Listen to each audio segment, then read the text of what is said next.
come before thy throne in the precious name of Jesus Christ this morning.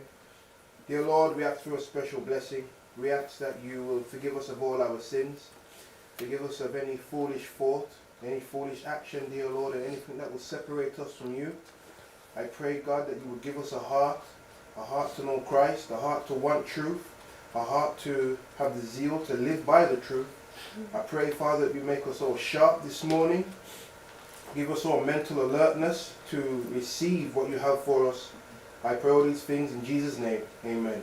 Yesterday we began talking about the 3 words for vision, particularly found in the book of Daniel. And we went about renaming them to begin with, which may or may not have caused us some consternation. And we noticed that the Hazon vision and the Mereh vision are particularly found in Daniel chapter 8 and chapter 9. And then Daniel chapter 10, although it contains all 3 visions, is really specifically dealing with the relationship between the Mereh vision and the Merah vision. And we went about making some definitions from, we looked at Strong's Concordance, Brown Driver Briggs, and then who can remember what else we went on to once we started looking at that? What did we do when we looked at 70 years. Before the 70 years? Yeah, we looked at 70 years. Before the 70 years, what did we look at? Daniel 11:2 with the kings. Even before that, we went into Daniel 8, as far as I remember. We went into Daniel 8, and we saw. Daniel 8 and 9. Yeah, we saw the. We didn't actually go into Daniel 9. I don't think we didn't get the chance to go in there with respect to the visions. I think we read the verses. In Daniel 8, we went through verses 1 to 13, 15. Got them in my notes here. 16, 17, 26 and 27. And we had a brief discussion upon what those visions were, the Hazon vision and the Mereh vision. So I wanted to just bring that up again because Sister Tanya and I were talking over the weekend about this issue, and she wasn't here when we spoke about it, and I just wanted to get her thoughts. It'll be a refresher for everybody. So I'm going to leave this here for the moment because I just want to make some comment on that later.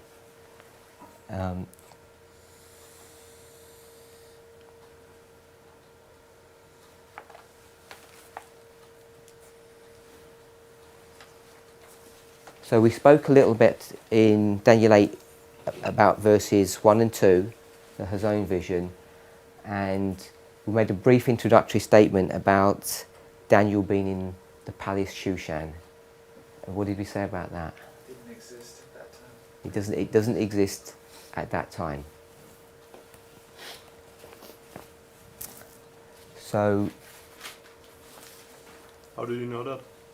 you can just go. You can just go into any kind of reasonably decent website in Google, and you can research. There's a lot of information. The city's there, but not the palace, you mean? Yeah, it's a city there, Yeah. but it's not the palace. And the other thing is that there's varying stories, but we know that this is the 3rd year of Belshazzar, the last year of his reign. Historical evidence is definite that, and it's obvious really, that Cyrus with his army have already entered into the land of Babylon. And in fact they besieged the city of Babylon for, I think it was maybe even a year, but at least a few months. So they've already taken all the provincial cities as they've come into the land of Babylon before they take the city. So in his 3rd year, Shushan has probably already been taken over by the Medes and Persians. And if that was the case, Daniel wouldn't have had any business going there. But there's no palace there. There's no record of the Babylonians having any palaces there. And we said that it was Darius the Great who first began constructing the palace, and it was embellished and just improved by his sons. So we came to the conclusion that Daniel chapter 8, the vision begins in 457 BC, ends in 1844, and is 2300 days.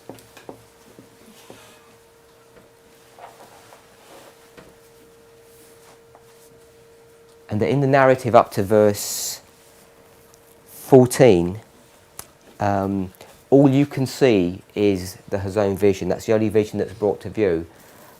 But in verse, what verse was, do you remember what verse it was? Where we see the next vision.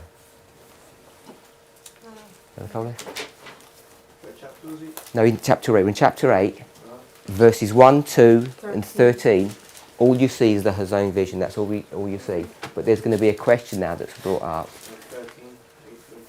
8:13 is still this vision here, but we're looking at the Mareh vision. 15. It's verse 15. And it came to pass, when I, Daniel, had seen the Hazon vision, so he's seen the vision, so he wants to know what it is. He said he sought the meaning of it. There stood before me as the appearance of a man, which was Gabriel. So that's not quite the vision there, is it? It's actually into verse 16, even though it's the word Mareh, but it's just talking about seeing Christ there. It's in verse 16. And I heard a man's voice between the banks of the Ulai, which called and said, Gabriel, make this man to understand the Mareh vision. So this is where he's told to make him aware of it, but there's no reference to this vision prior to that question. Does that make sense to everybody? Does that make sense?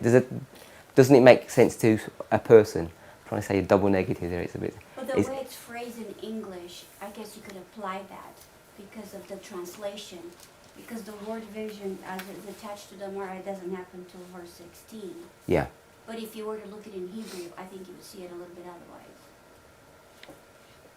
otherwise. And how would, I'm not sure what you mean. Because the word Mareh is there. The appearance is actually the word Mareh. And where's the first time you see that? You're saying in verse 15 or? 15, to me, before me, as the appearance of a man, that's actually the word Mareh. The word appearance. I agree with that, but in verse 15, the appearance that he sees in 15 isn't the appearance or the Mareh that needs to be understood in verse 16. That's a different reference. So it's going back to something previous to verse 15, but you don't see it in the verses. So, as I said, my understanding was that the Mareh vision is just this portion of the prophecy at the very end of the 2300 days where we see Christ in the most holy place, making the sanctuary correct.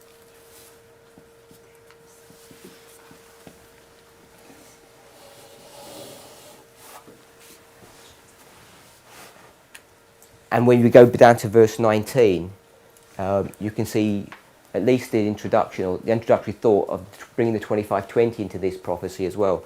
So I was surprised how little discussion there was on this, or the ready acceptance. So I assumed that there was some different thoughts, but there seemed to be the consensus that the Hazon vision is this vision of prophetic history, and the Mareh vision is this portion right at the end where Daniel is seeing Christ in the most holy place. And what else did we speak about when we spoke about this? Why was he so astonished and surprised? He was still in captivity. He's still in captivity. He thought that he was going to be carrying on for 2,400 days longer. If you try and speak louder, I don't know how close we get on to how. I'm saying, Yeah. I think as a group, we thought that he was astonished because Daniel, the end of the 70 years was there, and there was another 2,300 days. Good. To establish what he's saying and what you said yesterday, I was reading because I wanted to prove from the Spirit Philosophy. Remember, I had asked if there was a statement, and there is, that the general consensus of people had understood and read the prophecy. She says this just plainly. in chapter 45 of Patriot Prophets and Kings. And she also says that he was astonished because he didn't understand the relation of the 70 years to the 2300. He was confused. He was like, wait a minute, I thought it was ending in just a couple of years, and now all of a sudden there's this whole thing I don't understand. So he was astonished because he didn't understand the relation. And you got that from Prophets and Kings. Yeah. And is that kind of a fair summary of what conclusion we came to? Yeah? That he knows, there's an awareness that 70 years is coming to an end. The third year of Belshazzar. Not just because it's the third year. He's the third son. I don't know if we went to that passage. Chapter 45.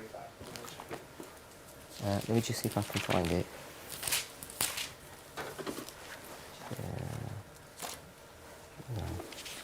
No, I still don't have that passage. But there's 70 years captivity, and it says that they're going to remain captive until the third generation of the Babylonian kings, Nebuchadnezzar, his son, and his grandson. So he knows this is the last king. The Medes and the Persians are already in the land. Everybody can see them, and by this time they may even have been besieging the city itself. They may even been outside the gates. I can't remember exactly how long they were doing that. And now he finds out that this persecution is going to go on for a lot longer. And where do we see that, Brother Jonathan? Which verse do we see that? This persecution is going to go on a lot longer than he anticipated. Yeah, he asks a question in verse 13. How long shall be the vision concerning two desolation powers? Okay, so that's the question that Christ and Gabriel are having with one another. But where does he see it in the vision? Where does Daniel see this continued persecution in the vision? The next verse, Brother Henry? Daniel 8:14. Daniel 8:14? It's a bit further before that. If you read verse 10, Persecution after the means. yeah, if you read verse 10, Brother Henry, to us.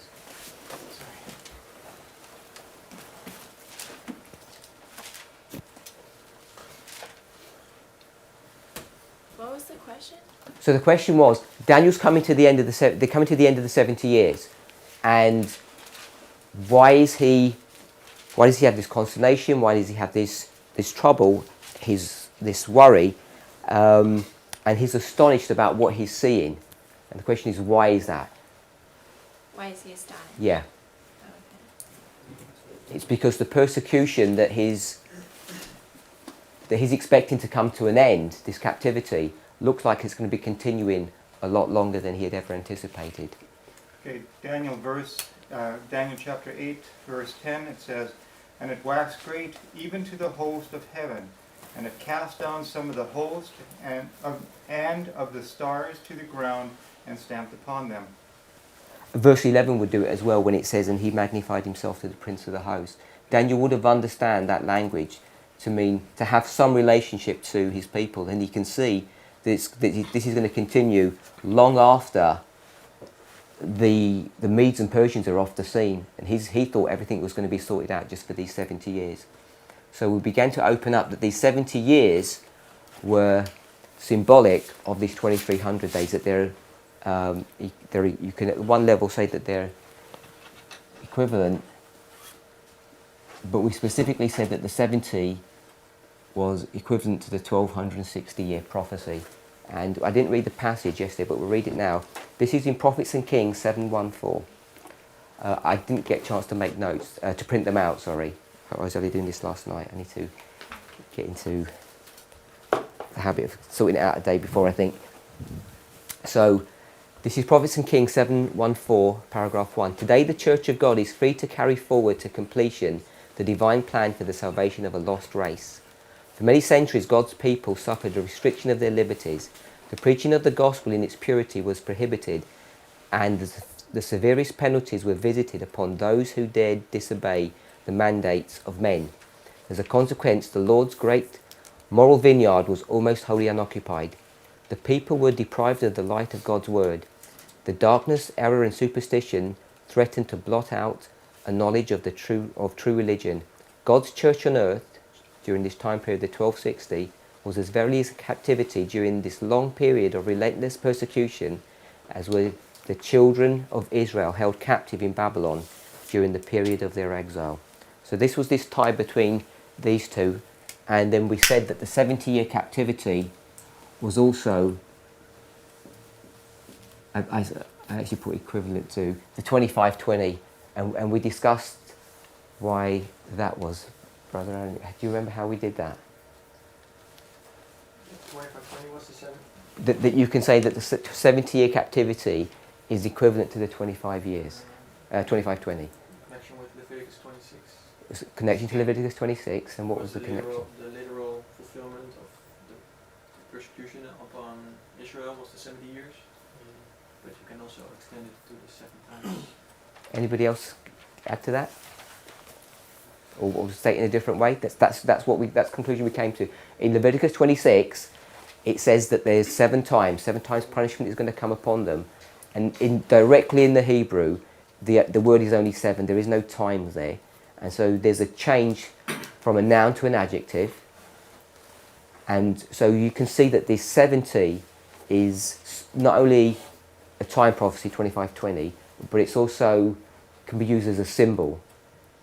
And when you go through the history of that passage, you see that the 70 years is a literal fulfillment of those verses at one level, but it's also 7 times, which is 25-20. So you can see that an understanding of Leviticus 26 allows you to see that this 70 years was a type of the 25-20. So we spoke about that. Did you have any questions, any comments to make on that, Sister Tanya? I was just wondering if you had read Brother Gilbert's. I read it that day, yeah. Okay, so you're still saying that the vision in Daniel 8:13 refers to the 457 through 844, 1844? So I was at some meetings over the weekend, and Sister Tanya didn't hear the presentation that I did there, but we were vaguely, I was setting up to talk about this, and she was online listening to the presentation, and we had a discussion about what the Marais vision is, whether it's this or the 2300 days. And there's a document by it's F.C., isn't it? F.C. Gilbert. He was an Adventist. I think he was a converted Jew, and he did a document on. I can't remember the title of the passage. I think it was on the. Daniel 8:11. Yeah, it was on the daily, I think, specifically. And he goes through this passage, and we were having some discussion about whether or not the Hazon vision is the 25-20 and the Marais vision is the 2300 days. And that's one of the reasons I brought it up. No, actually, what I was trying to say is that Daniel 8:13, there are 3 words that are being added. Yes. And so, really, with the word vision there, it's actually the word chazon. Yes. And the reference to it is actually including the 1260 from both desolation of the daily and the desolation of abomination. And basically what Brother Gilbert was saying, that at the end of the 2300 days, then the vision would be made known. So he specifically pointed out that the vision actually dealing in 8:13 is actually more dealing with the 2 desolating power that came upon God's people. Yes, which is just a. He said it in a different way, but that's exactly what we understand William Miller to be saying repeatedly, and many of the pioneers, that the whole point of Daniel 8:13 is that there are these 2 desolating powers that are going to come upon God's people. So I see it as being meaning from 677 to 1844 instead of 457. 457 in the middle of that. That's what I was trying to tell you that. Yes. So. Yeah, I mean, I agree at one level, but the answer to the question is 2300. So the question is, how long shall be this vision, the remainder of this vision or this vision from a certain point, and the answer is 2300. Though I agree that the 2300 is a part of the 2520, it's just a portion of it, but it's specifically emphasizing the 2300. At least, I mean, that's logic I've heard the pioneers use, that here's the question and then here's the answer. So the answer is 2300. I sent the article, Michael. Yeah, I looked at it. Okay. Brother Colin. I was going to say the context of it is how long is left. To me, that would have been a better translation. How long left concerning the 2 desolating powers, because Daniel's already been desolated. So he's not asking a question, present or future. He's already been desolated, the sanctuary is already burnt down, and the host has already been trampled underfoot. I don't fully understand it, but what I'm beginning to understand is, for years, if you've been studying the book of Daniel, the question is always, why did they only concentrate on the last three empires? Why is Babylon out of the scene? And we know now that there's an end time application, a reason for that. So when this vision, it says, how long is the vision? How long is this desolation going to occur of the host and the sanctuary? It seems to me God wants to specifically direct us to this chapter, and he's deliberately cutting out Babylon. And so I know there's a relationship, we all understand there's a relationship between the 2300 days and 2520, we all understand that. But there seems to be something specific in this chapter where he wants us to only focus on the 2300 days. I think that's why I struggle with bringing the two 1260s into this directly. In verse 1. I'm going to go to verse 1 in a minute. I want to go to verse 1.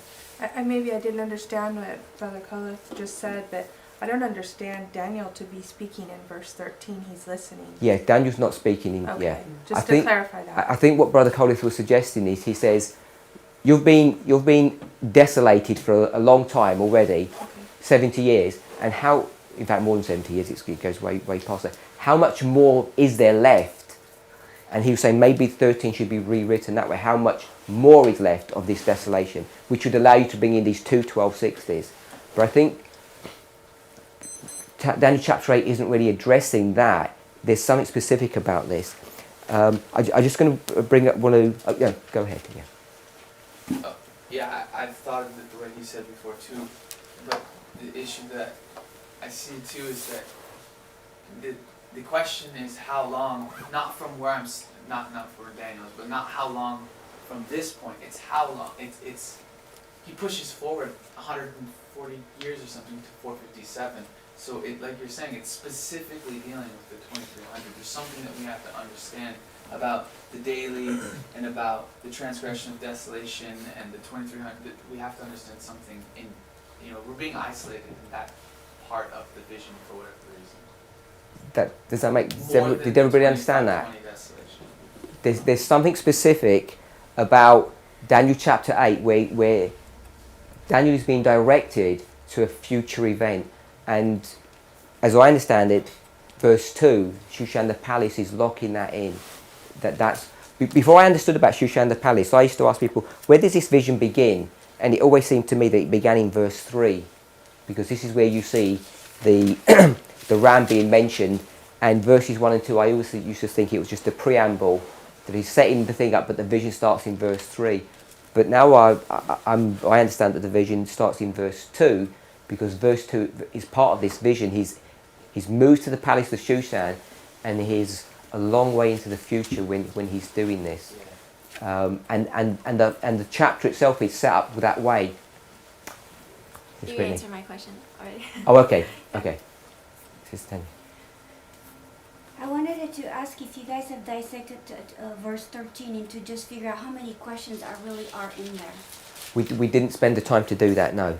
So this is what Brother Gilbert has done, and this is what I came to the conclusion that if you were to remove all those idolized words, it says, then why had one say speaking and another saying said, and we know this is Daniel and this is Christ, the Psalm 9.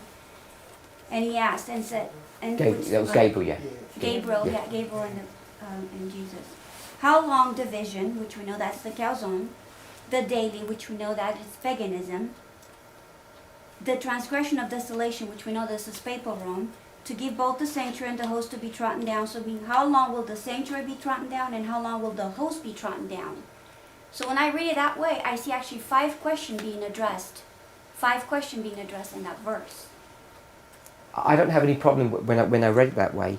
I still didn't think that when it talks about the daily, that we can stretch it back to 677, which is where I know you want to stretch it back in the question, because there's something specific about Daniel 8 that we're only beginning to understand now, and I don't think we even still fully understand it, that needs to take us back to 457, the Palace of Shushan. Yes. just in addition, something you said about verse 2 actually really sparked my mind. It says that he sees in vision that he's in Shushan the palace. So then if you look at verse 13, and he says, how long, it very well may mean how long from this point. He might be standing in vision at 457. I think that's exactly what he's doing. He's in vision yeah. actually at 457, and the angel's saying to Christ, how long from this point in history, which hasn't happened yet, and then it's 2300. And that makes perfect sense. How long remaining? There's no weird bit of time. Yeah. And it's specifically addressing and identifying the 2300 in relation to the daily and the transgression and desolation. We need to understand something about that. So I wanted to, not today, but I want to talk about the Palace Shushan and how we prove, where that is. So in the midst of all your other studies, maybe in preparation for that, I'm not sure what day we'll get to it, but if you have a look at Shushan the Palace, there are a number of people here who have already gone through this, so you already have a working knowledge of it. So if you bring that to the study, and everyone else just see what we can find. So we come to a study one day that we've got something to input to it, and we'll see what we understand about Shushan the Palace and how. Because I think that's what's happening. He's being transported to Shushan the Palace, just as John was in Revelation 17. We understand in John Revelation 17, he's taken to 1798.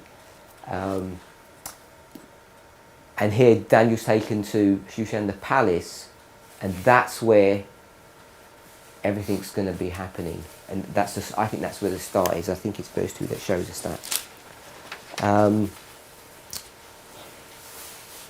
Can I ask something? Yeah. In Daniel 1:17, this is actually where the first of word counsel comes out. It says Daniel had understanding of all visions and dreams.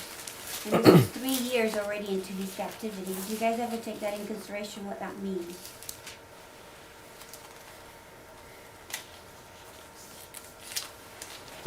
No.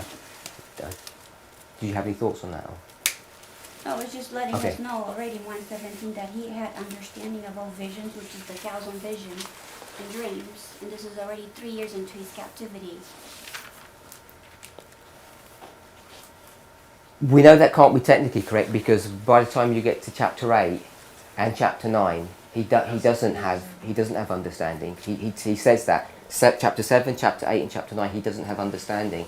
And if you go to chapter 1, verse 21, it says, and Daniel continued even unto the first year of King Cyrus. So we know that verse 1 isn't just all in chronological order, that there's this thing happening. So we know verse 21 for definite is taking you right to the end of the book of Daniel, because otherwise he wouldn't have known that he was going to be still alive to the first year of Cyrus. So I'm not sure if verse 17, if we're going to take this as it reads, that he has understanding of all visions and dreams, then we must take that to Daniel chapter 10 verse 1. At least that, it may, we have to. Does that make sense? I don't think it's happening before Daniel chapter 2 verse 17. I think it's happening at the very end of Daniel's life, basically, his experience, his prophetic life anyway. If we're going to take it to be understanding, because that's where we find that he has understanding in Daniel chapter 10. I want to go ahead. Okay. Talk about it after. Do we have any kind of a reference point when Shushan the palace was actually built or anything like that? Yeah. So what I'm saying is, before we sort of do it ad hoc now, everybody go away, do some secular research. There's plenty of presentations that have been done at the school already. If you can know how to locate them, sometimes it's not that easy by looking at the titles. There are brethren here who have already done that study. So everybody's plus or minus, people have already got some level of understanding. But the secular information, you can just go online. Yeah, it's reasonably straightforward. You're obviously going to get some different positions from different historians. Can't remember everything else that we spoke about yesterday. Just want to go to Daniel chapter 10.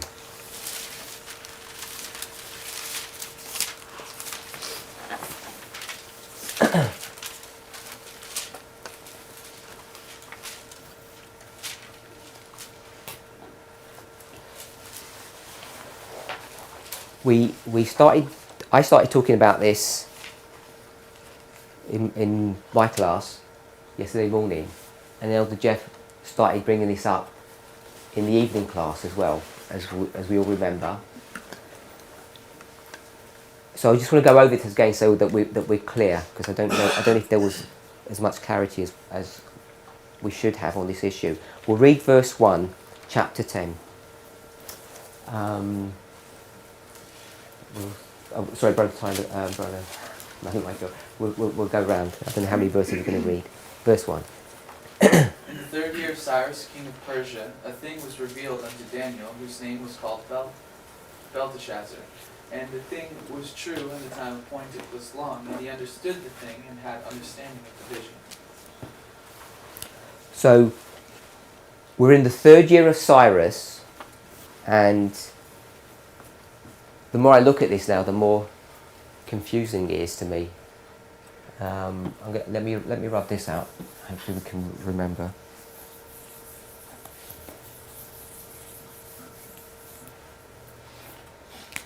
So, Daniel 10:1. This is the third year of Cyrus. I want to read a portion from Prophets and Kings. I think it's the whole chapter really, because I think if we don't get a chance to read it, let me give you the chapter now so that we can all. I'll try and get it printed out for today, so that we can use it. So we can have it for tomorrow. Let's see what chapter it is. It's chapter 45. That's that. Everybody needs to read chapter 45. Really? Correct? Do you have a page? Yeah, it's 551.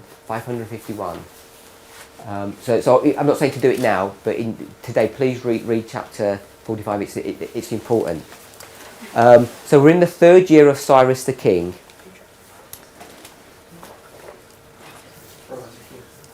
Prophets and Kings.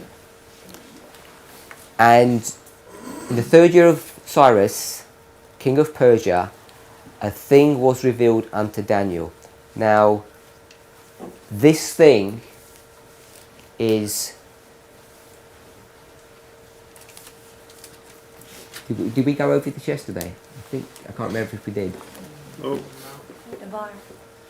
Oh, we did, because someone corrected me on my spelling. This is the Debar. Now, the Debar is not the Hazon vision. They're two separate words. They mean, at the most basic level, they mean two separate things. But when you see the context of how this word is being used, both here and in Daniel chapter 9. In Daniel chapter 9, this word Debar is not called thing, it's called the matter. We've skipped over Daniel 9, but we need to go back there just to tie some things up. So he says here that in the third year of Cyrus, king of Persia, a thing was revealed unto Daniel. So in the third year, Daniel's going to be shown something. And if we're saying that the thing that he's being shown, which is this Debar, and the Debar means just to speak, doesn't it? No, it's got multiple. Sorry? Oh, the word's probably a better It's got definition. actually multiple Yes. application. It could be commandment, it could be speak, it could be a thing, a matter pertaining to something. Yes, I'm just trying to get, a one-word thing that we can fix in our mind, just like we would do with the Mirage vision. We'd say it's a mirror or a looking glass, or we'd take the Mirage vision and we say it's an appearance, because it means many other things as well. It can mean someone who's handsome, someone who's pleasing to look at. So I'm going to put speak or word. And often when we talk about word, it's because someone's communicating something to you. There's some kind of communication. So in the third year of Cyrus, something is going to be communicated to him. Was revealed unto Daniel, whose name is called Belteshazzar. And the thing was true, but the time appointed was long. And he understood the thing and had understanding of the Mirage vision. This is the Mirage vision. I'm suggesting that the thing that he has understanding of now is the Hazon vision.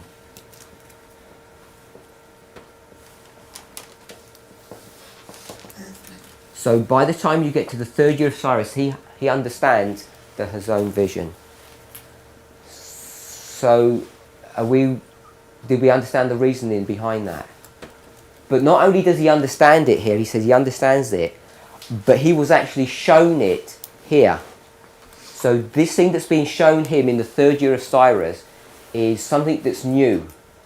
And what is he being shown that's new that he hasn't been shown before? I don't mean new information, but what's being shown him in the 3rd year? It's Daniel 11. Can everybody see that connection? That in the 3rd year of Cyrus, the new thing that he's being shown is Daniel 11. And obviously we go into Daniel 12. Could you briefly make that connection? I don't understand. So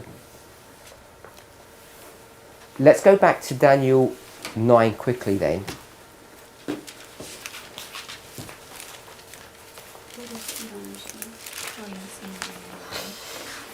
So she's not understanding how you're connecting Daniel 11 with the Calzone vision. Yes, yeah. Okay, so let me ask you this. Do you see that the Daniel 11 itself is the Hazon vision? Do you have so you're okay with that? Yeah. So the question is, why are we connecting Daniel 11 with the 3rd year of Cyrus? Was that the question? It's verse 20. Yes. Yeah? Okay, Yeah. so if that's the question, I don't need to go into Daniel 9. I just need to know what your question is. What connection? Yeah, no, I'm just going to try and let her answer. Because her question might be someone else's question. Just skip over it. Never mind. No, because someone else has I'll probably ask got the same question that you've got. It's a good question. I'm not really making the connection with all of it, the 3rd year of Cyrus and Daniel. Maybe I just don't understand. I don't know. Okay. It's okay. Don't. If So- it's going to take you a while, don't do it. People No. definitely in the internet won't understand it, so it's always good Yeah. to clarify questions. So all I'm saying is that Daniel chapter 10, a new chapter, Daniel chapter 8, he didn't understand the Hazon vision. Right. He doesn't understand that. We read that yesterday. We didn't go into detail in chapter 9, but you'll see in chapter 9, there's no indication that he understands anything there either. Right. Until chapter 10. Yes, so in chapter 9, Gabriel goes to him and he says, I want you to understand the thing. And the thing that I want you to understand, contextually, is the information that was given in chapter 8. We know the connection about the time period that's cut off for the Jews of 490. And the whole vision of Daniel chapter 9 gives you the starting point of Daniel chapter 8. We know that. And Daniel chapter 8, he says, I want to know what this is all about, this vision of prophetic history. Daniel chapter 9, he says, I've come here to make you understand this history here. But in connection with understanding this, he says, consider the Mareh vision, consider this. Right. So he's going to consider this, but he needs to understand this. And there's no indication in chapter 9 that he understands anything. And this is in the 1st year of Darius. Now we skip into Daniel 10. He says, in the 3rd year of Cyrus, king of Persia, a thing was revealed unto Daniel. And we're saying that's the Calzone. Okay, so there's something that's revealed to him in the 3rd year of Cyrus. Even if we're not going to say what it is, like whether or not it's the Hazon vision or not, we're just saying something's revealed to him. Whose name was called Belteshazzar, and the thing was true, but the time appointed was long. So there's a time appointed for this thing. Now this time appointed, we can now use that as an anchor point to go back into Daniel chapter 8 and chapter 9, because it's a similar phrase to the phrase time of the end that's used in Daniel 8. So you can use that connection. But the other thing that you know, that's whatever this thing is, it has to be some kind of period of time, because it says, but the time appointed was long. And that time appointed, or the appointed time, is the fulfillment of this thing. So whatever he's seen, it's going to be fulfilled at some time in the future. So you can already see the links Totally that got this it. is that this is this, that it's the Hazon vision that he's referring to. he understands the thing. Brother Michael, you can say something. I just wanted to say, yours is way more detailed than mine, but I think really simply, in 10 verse 1, he says, this happened in the 3rd year of Cyrus. And then he says, here's what happened. The rest of the chapter, Daniel 10, says, here's what happened in the 3rd year of Cyrus. And if you get to 21, he says, Gabriel says, I'm going to show you that's what's noted in the scripture of truth. Verse 1 of 11, he hasn't changed, he hasn't just jumped anywhere in time. He's still standing right there. He said, hey, by the way, I was in the 1st year of Darius. And then verse 2, he says, now let me show you what I just told you I would show you. Here, we're still standing where we were standing in the beginning when I told you where I was standing. So it's like Daniel 10, he says, I was in the 3rd year of Cyrus, and the rest of it is what happened in the 3rd year of Cyrus, the thing and the Mara, or that was revealed at that time. So you contextually, you can see that when he says in verse 1, he sees the thing, and it's revealed to him for the first time ever in the 3rd year of Cyrus. That's when he sees this thing. And if you go through the whole of chapter 10 and into chapter 11, you can see that the thing that's revealed to him is indeed chapter 11 and chapter 12, because they're just one prophecy. So that's what's revealed to him. When he sees Daniel 11 and 12, now he understands the thing. And when you see what the thing is, which is Daniel 11, it's nothing more than the same information that's already been given in chapter 8. So that's how we're making that connection. I would like to propose that actually Daniel, when he was dealing with the 70 weeks, he was only pertaining to the Jewish nation, to his Jewish people. But yet the Lord wanted him to understand that the Jewish people were not always going to be God's chosen people as a nation. And that the desolations that were going to come upon God's people included other people, other nations that are going to be joining in the spiritual Israel. And that's why you have the desolation for Jerusalem for 70 years. And then you have the 1260 that's pertaining again to God's people, but then again you're going to have the spiritual Israel that it's included in there too. Yes, and that's a good point. And that's what we brought up yesterday, isn't it? Remember, that's the point we brought up. That Daniel's issue is what? His issue is the difference between literal and spiritual. His whole focus is literal. And now God needs to show him that actually this controversy is not just about your people, your tribe. This is about the great controversy. And you need to understand things in a spiritual or symbolic fashion, because Daniel is having the same issue that we're having at the end of the world, because all of this is going to be brought to the end of the world. And his problem is he's focused on things literal, and God needs to bring him out of that and show him that it's actually a spiritual issue. So yes, this is a controversy that's going way past these 70 years, way past his people. It's talking about different people, but it's also addressing us, because we have the same issue that Daniel has. When we approach the scriptures, we approach it in an incorrect fashion at the end of the world, and that's why we're struggling to get to grips with everything that we're struggling with. May I finish? Yeah. So I thought you'd finished. I'm sorry. I'm sorry. So basically, 2 Chronicles, in the lifetime of Hezekiah, when he's doing the revival, that right there is basically explaining that they have not burned the candles, they have not done the requirements of the sanctuary work, and therefore basically was kind of taken away from them. And the restoration of the sanctuary and the work for restoring back people to their unfallen state, it requires a sanctuary work. And unless you have the host and unless you have the sanctuary together, you will not be able to bring to the final results, which is 144,000, which are those that are going to vindicate the God's name. And I think this is what God is trying to show to Daniel. The whole purpose is with the calzone, with the Mara and the Mara vision. Yes, thank you. So we're in the 3rd year of Cyrus. There seemed a bit of confusion yesterday evening, so we're just going to go over verse 1 of Daniel 11. Daniel 11 verse 1. We're going to read back to verse 21. Brother Michael has just read this to us, so I just want to make sure everybody understands what the dynamic here is. Chapter 10 is clearly in the 3rd year of Cyrus. It ends by saying, "But I will show thee what is noted in the scripture of truth, and there is none that holdeth with me in these things but Michael your prince. Also, in the 1st year of Darius the Mede, even I stood to confirm and to strengthen him. So you would go back to, where would you go back to pick that point up? You go back to Daniel 9:1. So can someone, I don't know who's next on the reading, because we haven't done that much reading. Yeah?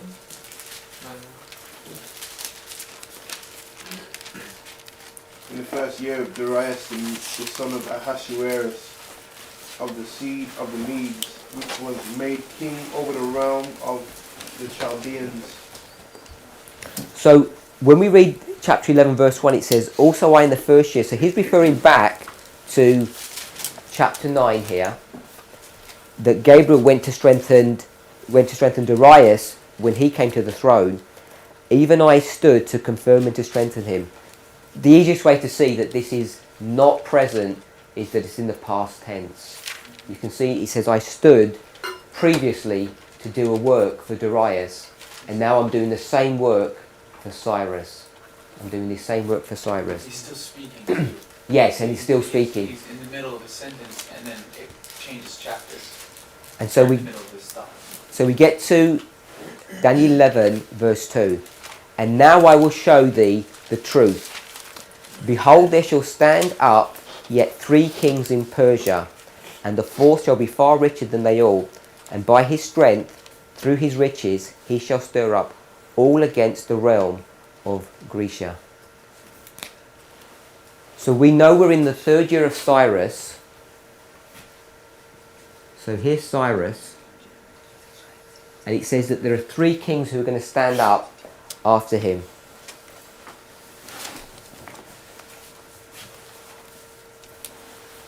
Sister Alison, who's the next king? Sister Alison? Who's the next king after Cyrus? Do you remember? After Cyrus. No, it's not Darius. Got this above? Cambyses? Cambyses.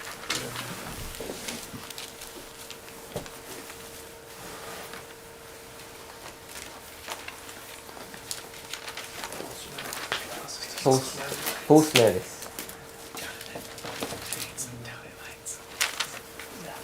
And after Paul Smyrnis,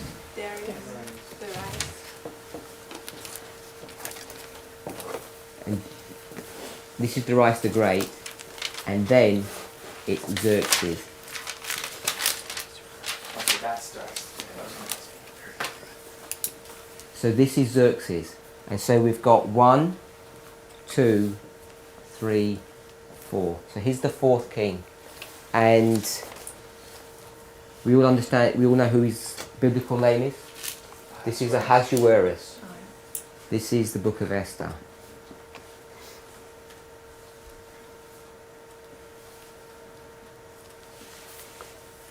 And we know that he's far richer than them all, and it says, verse 2, and the 4th king shall be far richer than they all, and by his strength, through his riches, he shall stir up all against the realm of Grecia. So just tying up a thought that came up yesterday evening, when Elder Jeff was bringing some present-day application to this, we know that we're going to have to connect Esther to Xerxes. And we were looking to bring modern presidents into this story, perhaps. And so there was this suggestion that we would have Trump here. Mr. Oh yes, sorry. And that we'd have Obama here, and then it would be Clinton, would it? Mm-hmm. Oh, Bush, no, but yeah. Bush, yes. Bush Jr., Clinton. And then Clinton. Yeah.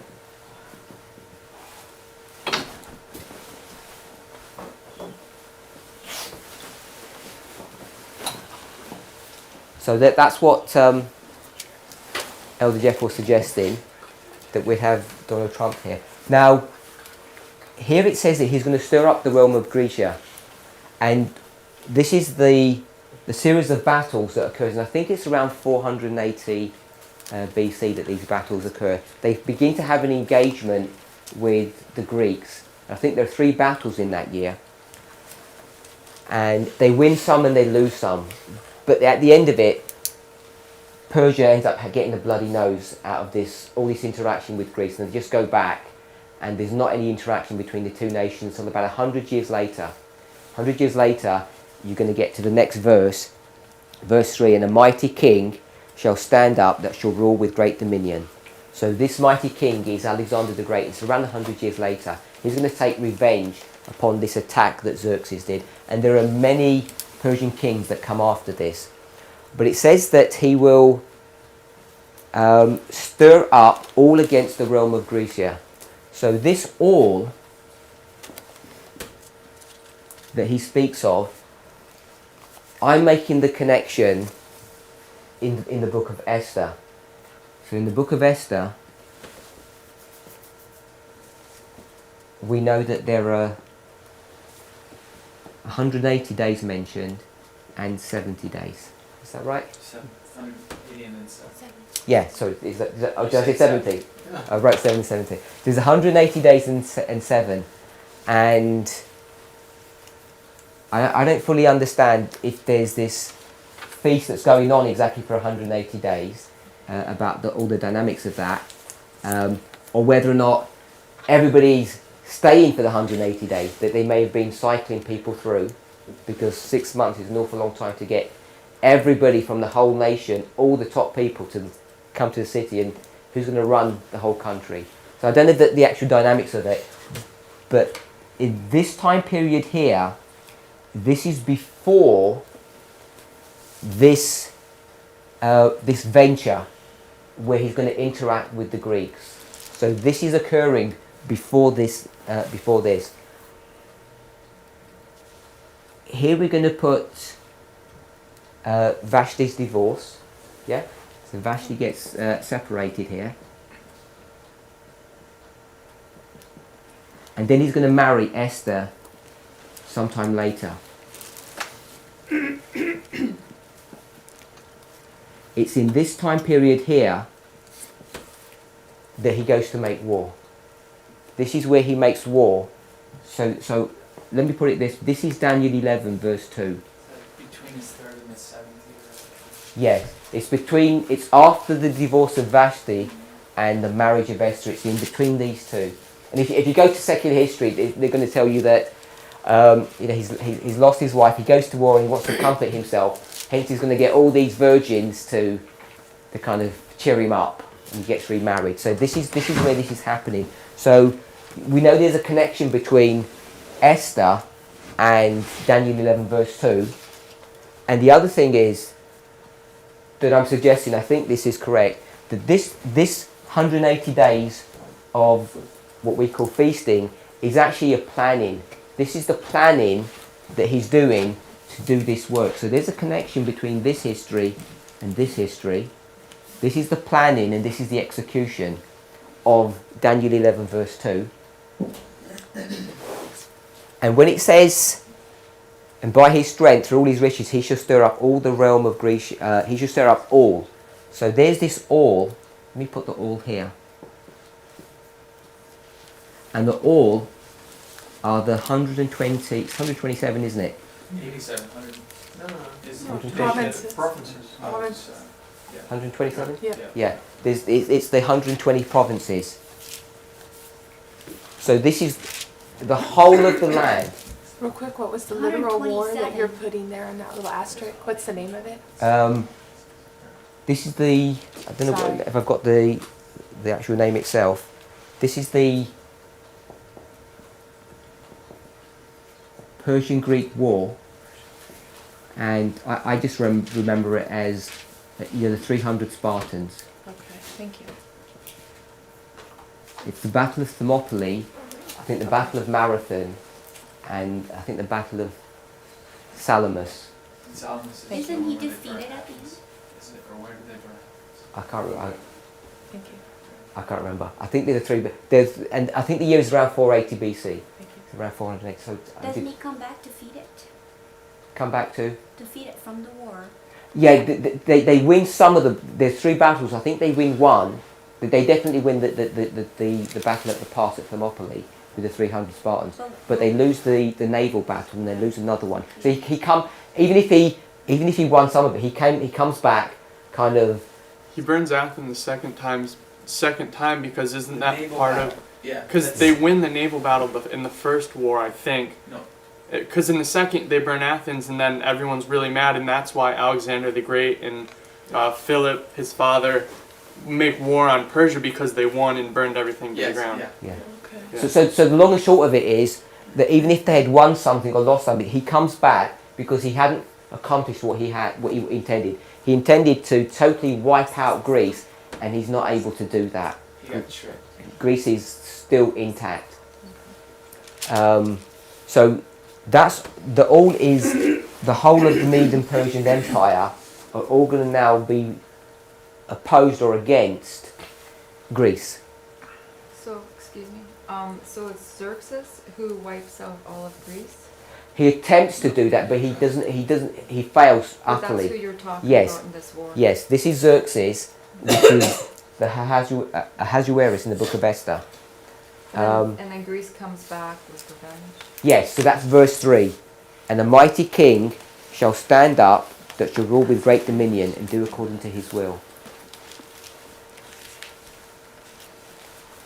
After that naval battle, he burnt Athens, and then they went to fight. They got lured into this little channel. They lost the naval battle, and it was right then that they never returned to Greece. Yeah. And Greece got stronger and stronger, and then came back and wiped out Persia. But was this in the year 300 AD? No, this is around. Before Christ, sorry. This is around 480 BC. I'll put approximately because sometimes these dates have prophetic significance, and that's just a secular. So it's around 480 BC. This is happening here. This Okay, what is this 300? the 300 Spartans. Ah, okay. The 300 Spartans. Sorry, that's where you got the three. Yeah.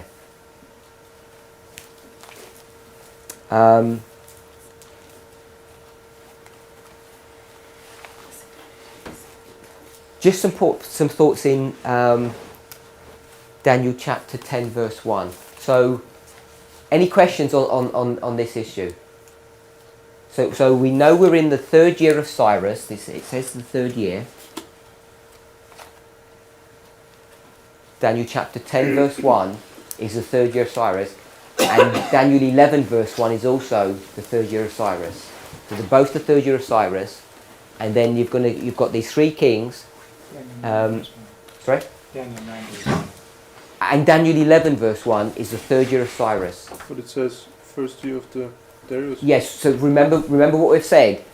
Daniel 11 verse 1, he says, this is how I'm suggesting it is. He meets Gabriel in the third year of Cyrus. He has this vision that's given in chapter 10, that you have this whole vision, and he says, by the way, as I'm now strengthening, like now in the present, as I'm strengthening Cyrus to do this work for me, I also strengthened Darius previously. 5 years ago. First Okay. year. So I strengthened him before, as in the same way I strengthened Cyrus now. And now I'm going to give you some information. And the information I'm going to give you is chapter 11 and into 12. And the information I'm going to give you, when you go back to verse 1 of chapter 10, that was the thing that he was given, because he was only given it that year. And the thing that he's given is chapter 11. That's the thing he's given. So that's why I'm saying 11:1 is the third year of Cyrus, even though the first year of Darius is marked. Now we know that because the first year of Darius is marked, we have to factor that in at a prophetic level. But historically, I'm just saying that that's when 11:1 is occurring, just as 10:1 is occurring at the same time. Any other questions? I'm not sure how you get the 180. I know it's 180 days because of 7. Is that what you said? I don't. Sorry. This was just out of Esther. So in the book of Esther, it says that there's 100. It implies there's 180 days of feasting, followed by 7 days of feasting, and it mentions that there's activities going on in the palace and in the court. Oh, okay. And all I said was I'm not 100% sure that it's actually 180 days of feasting, but it mentions 180 days. and it mentions the 7 days. It definitely says there's a feast there. Vashti is divorced here, and we can make. I'm making this connection from Esther because this is the fourth king that's mentioned in verse 2, chapter 11, verse 2. So there's the connection into Esther because this is Xerxes, who is Ahasuerus, who's going to marry Esther. So that's where I'm. So he has two names. Yes, he's not the only person. You'll get a number of kings in scriptures, Egyptian kings, Jehoiachin has 3 names. Babylonian kings, Okay. who have got a secular name and a biblical name. So his secular name is that you won't find Ahasuerus in a secular research paper or anything. You'll only find Xerxes, but the Bible's given. Yeah, and kings have different names. This is the wife refers to it, right? Ahasuerus is being Xerxes. I think she does, yes. I think. What are you indicating by the arrow when you point to Daniel 11:2? Because I thought the battle was after Vashti's divorce. The feast was the What's the reason arrow? for- Okay, so Why is it yeah, let me back go to over this again then.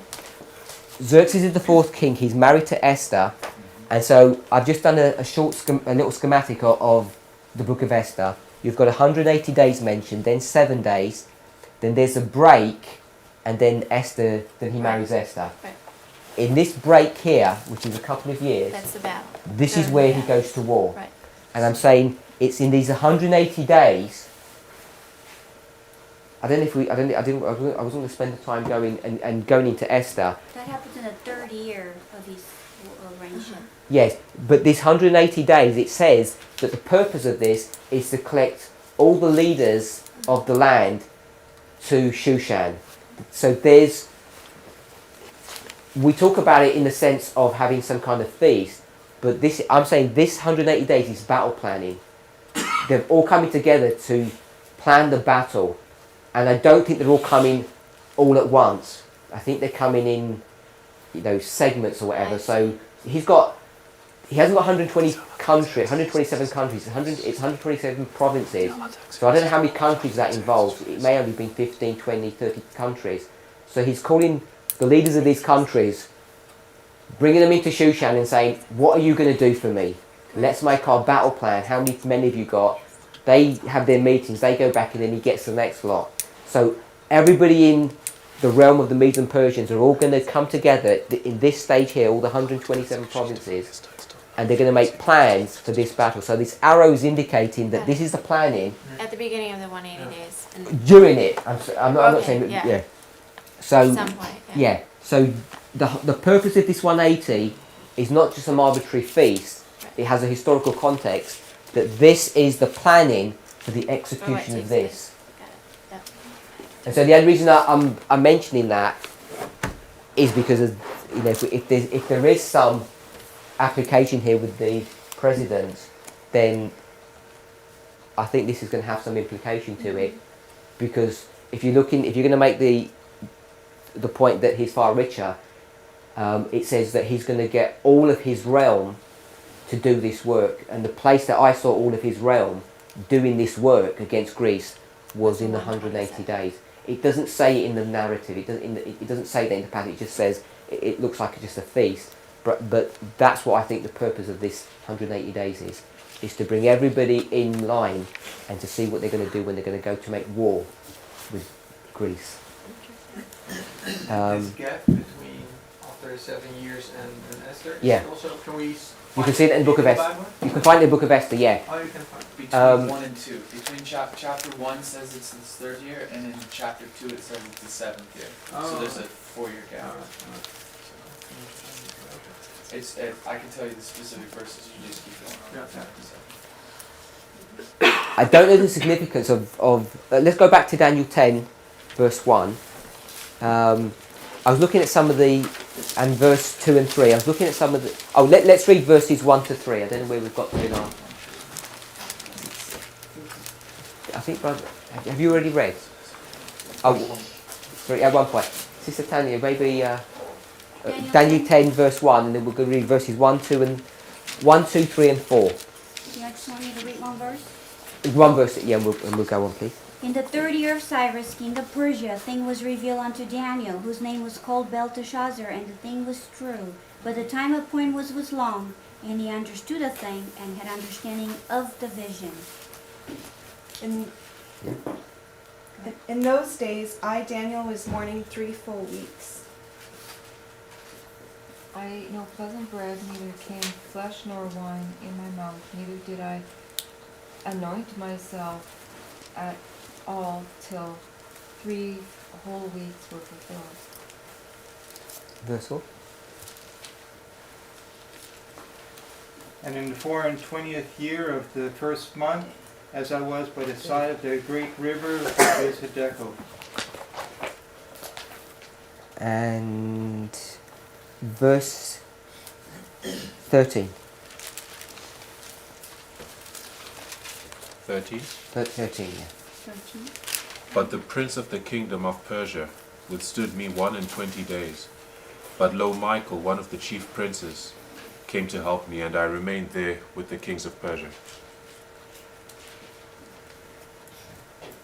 So there's a lot of information, and I don't understand hardly any of this.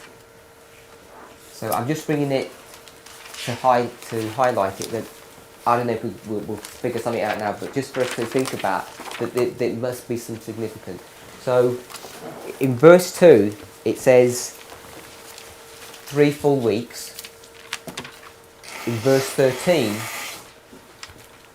it calls it 21 days. Same time period. And verse 3 it mentions 3 weeks again. And in verse 2 it says he was mourning, and in verse 3 it says he was fasting. And then it mentions in verse 4, and in the 24th day of the 1st month he was by the great river which is Hiddekel. And if he's fasting for 21 days and he's here on the 24th day of the 1st month where he sees the vision, I just worked out where he would start the vision, where he would start the fasting. I don't know if anybody's quick on maths. But I got the 4th day. That's why I was wondering if I've got that correct. I've seen it as the 4th day, not the 3rd day. If anybody's going to confirm or not. Does it work? Does the 4th day work? Yeah. Yeah, it seems to me it would be the 4th day, not the 3rd. Real quick, the math, just real quick, your Yeah. math. Oh, how do we do that? Uh-huh. I just did it on my fingers, to be honest. You're just subtracting from what it was. Yeah, I'm just Okay. subtracting. Okay. If you subtract it, this is the problem that you're always going to get when you go into biblical reckoning. If you just do the subtraction, you're going to get cardinal numbering system as opposed to ordinal. Yeah. Inclusive reckoning is the easiest way to think about it, because I think the 4th day is the first day, and if you include that day, you'll get to the 24th day. If you get 21, if you just subtract the numbers, you get 3.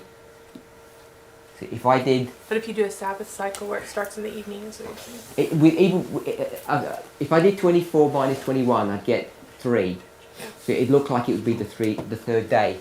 But what I'm saying is, if you start on the 4th, and then you go to the 5th, and then you go to the 24th, and you call that number 1, number 2, that would be number 21. I did have my fingers. Thank you. So I'm not sure why these dates are pulling up. I had a quick look and I couldn't see anything directly. What's significant about these dates? But obviously there must be. So I'm sorry, I don't understand that logic. Which one? About this date? No, the 4, 5, and 24, and then 1, 2, and Oh, 3. I'm just looking at the verses. In verse 1 it's the 3rd year of Cyrus. Verse 2 says he's fasting for 3 weeks. And verse 13 says it's 21 days. Verse 3 says, he mentions the 3 weeks again. But in verse 2 it says he's mourning and then he's fasting.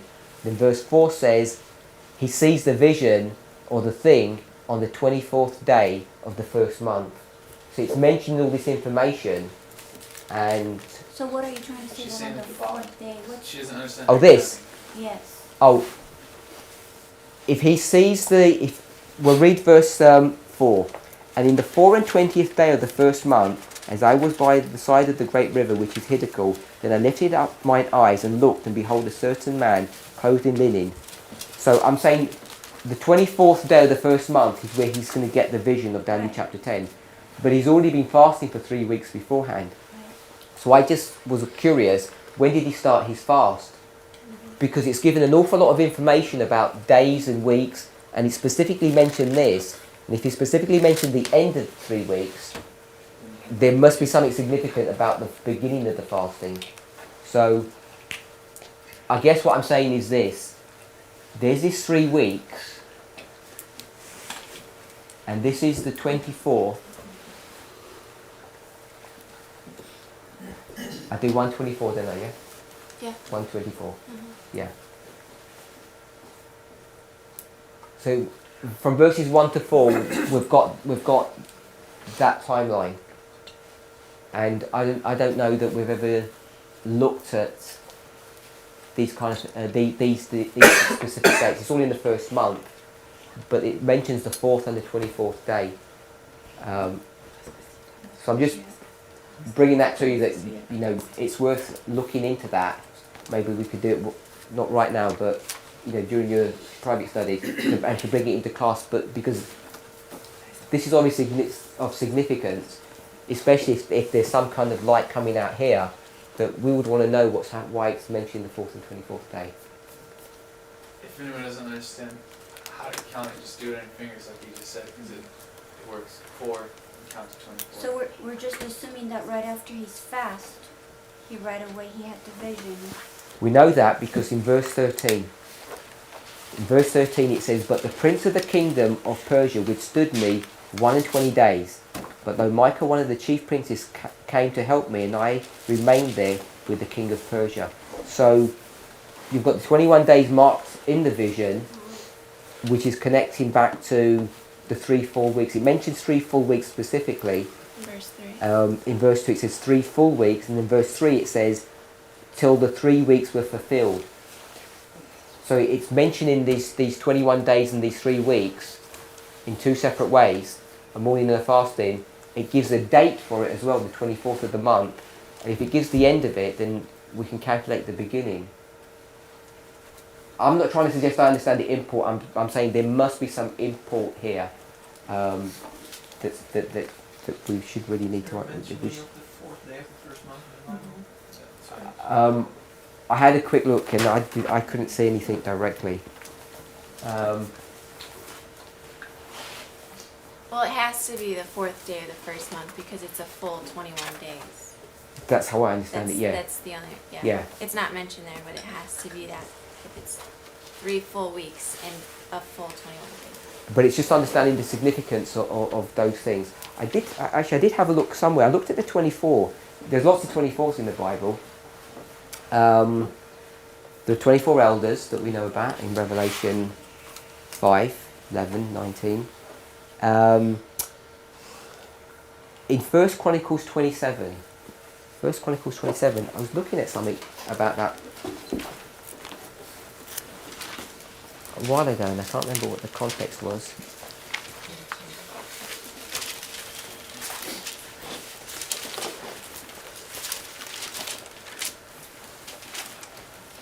So in 1 Chronicles 27, if we pick up from verse 1,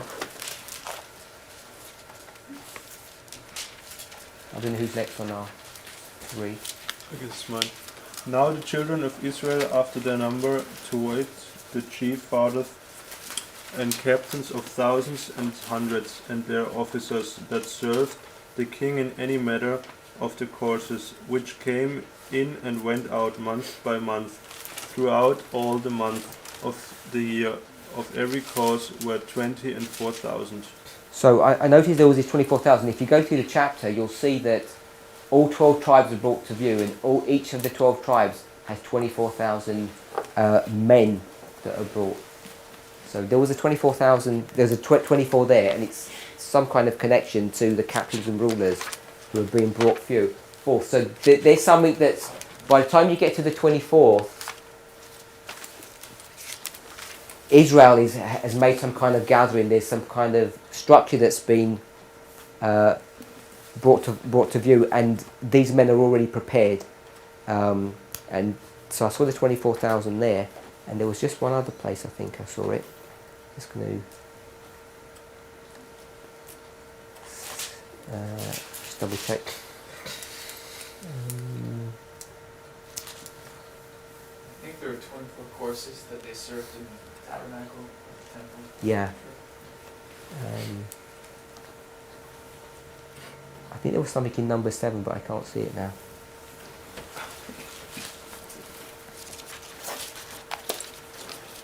You'd have to check on your You're computer. looking for 24,000. Or 24. Oh, You'd have to put 4 as a separate within 20. And I think I've pulled up something in number 7.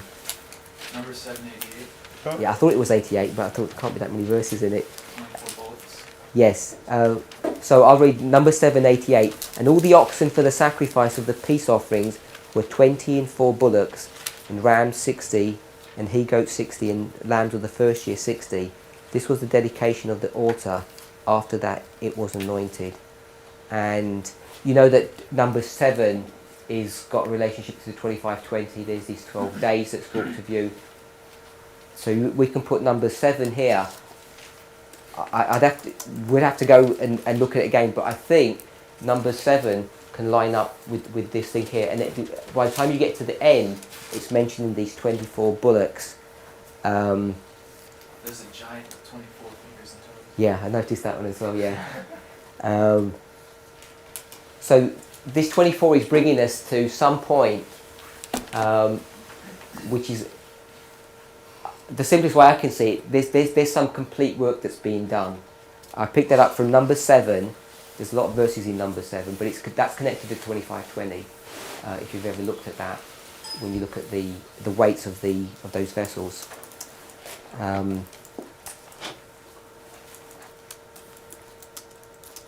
So let's summarise what we've looked at.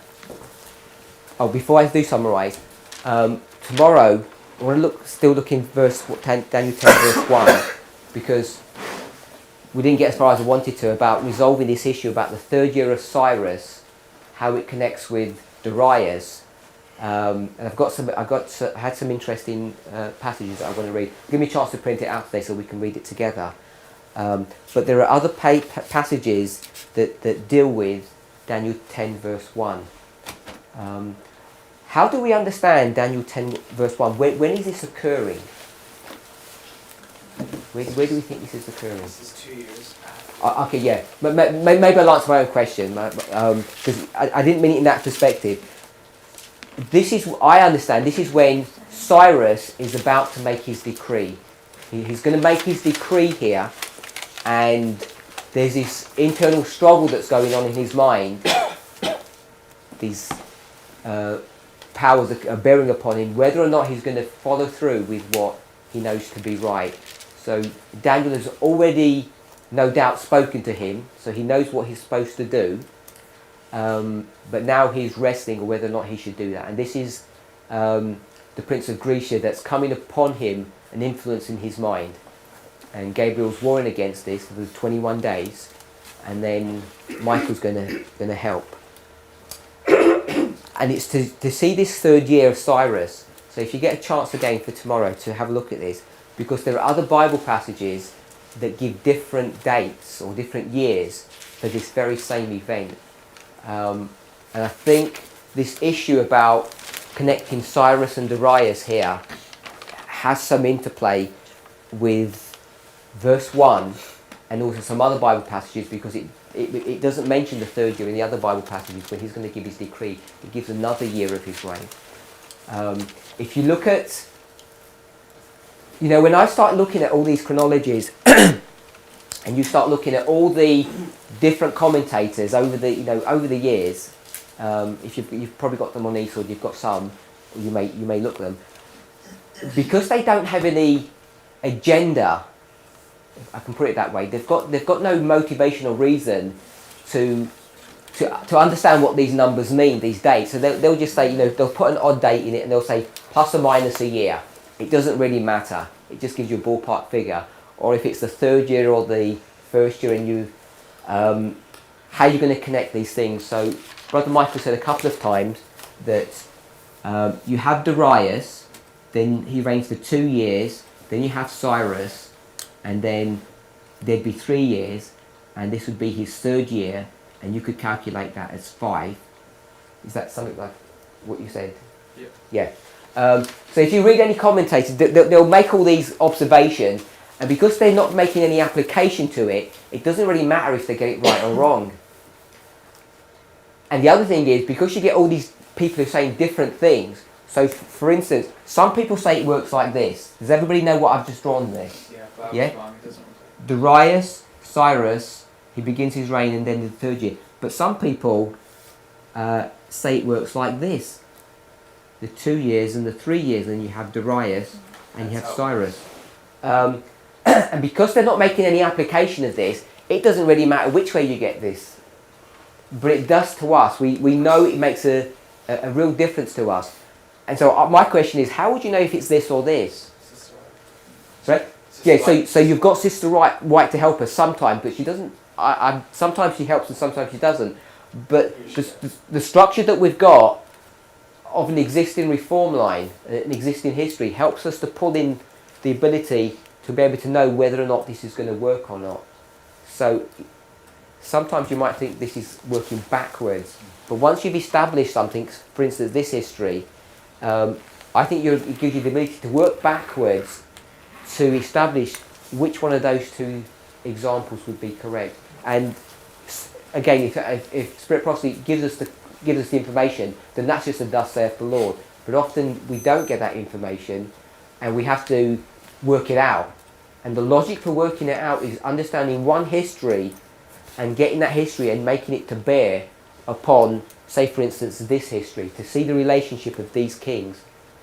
Because if you don't do that, you're going to get passages that look like they contradict one another. They conflict one with another. And so that you know, it talks about, the reason why this is the case, in Daniel chapter 10, most commentators won't identify that chapter 10 is when Cyrus is about to make the decree. Because in the Bible, it says he makes the decree in his first year, not his third year. And we say that Daniel 10 is when he's making the decree. So then we're forced to reconcile how you can get the third year of Cyrus with the first year of Cyrus. So if that all seemed a bit much, that's just a preamble for tomorrow to see why we want to look a bit more closely at verse 1, to bring in those other passages that deal with when Cyrus is going to make the decree, because on the surface it looks like it's conflicting with verse 1. But they're all representing a different power. Darius is representing Medes and Cyrus of Persia, and I think that those two, they're trying to marry them as being one power, Media and Persia. Perhaps, yes. So, in summary, what we've looked at, we had a quick look, a review of the visions in Daniel chapter 8. We've read Daniel chapter 10, verse 1.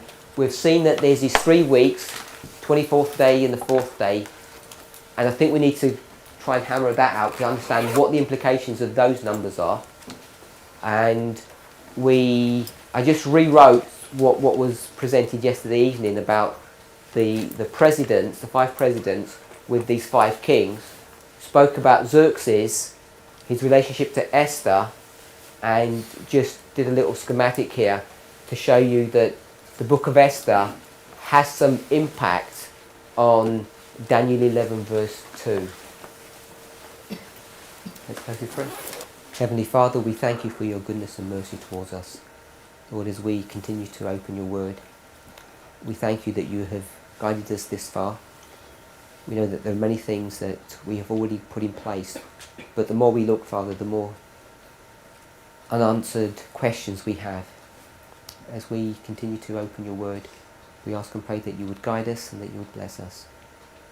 Be with us through the rest of this day. We ask in the name of Jesus. Amen.